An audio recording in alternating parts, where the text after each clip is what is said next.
kumpi? Tönäs! Se on paikka tönäs! Ei, tönäs!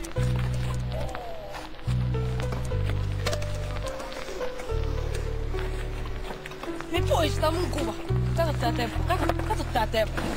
Mä taidan olla ponipoika ja kohta kaikki tietäisin.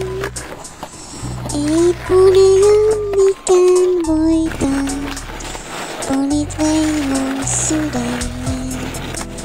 Ponitalleella 24/7. Mulla on hepatitihous sekä vedän ihan kipän. Mulla on ihan sama mitä muut ajattelee musta. Mä en ajattele muuta kuin ratsastusta. Kämppä on täynnä julisteita hevosista. Mulla on täytetty poni lasikehyksissä. Meet pursti on mulle ruma kirosana. Alan itke jos näen ponin ruokana. Muut lähtee lauantaisin vetän alkoholia. Mä olen kotona ja katson ponivideoita. Pelkkää heinää on päivisin ruokana. Mulla olis tarkoitus itsekin moniks tulla. Moni haukkuu mun heppa pojaksi sekä homoks tykkään tytöstä, mut ponit siellä yks mun elämässä on sitä kavioiden kolina. Ei voita sitten mikä mua ja poneja ei kuka voi erottaa ikinä. Mä taidan olla ponipoika ja kohta kaikki tietää sen.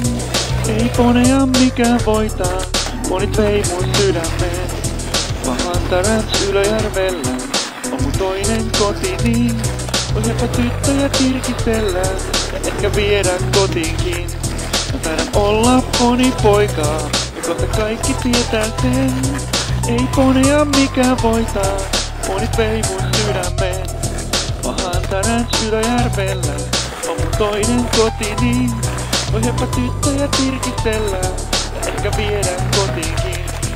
New Forestin poni tai Shetlandin poni sekä korkea suurin piirtein 1,5 metriä. Voiko elämältä enempää vaatiakaan kuin saada sööttiä karvainen oma poni pihaan? Elämäni uusi ilonaihe löytyi, se on nimeltänsä herttäinen poni. Agility toiset temppuja tekee koiriensa kanssa, on haastavampaa pujotella oman ponin kanssa. Mä en vessaa enää käyttäydyn kuin poni konsanaan. Mä ehkä tyhmältäkin näytän, kun väännän nurtsilla aamupaskaa.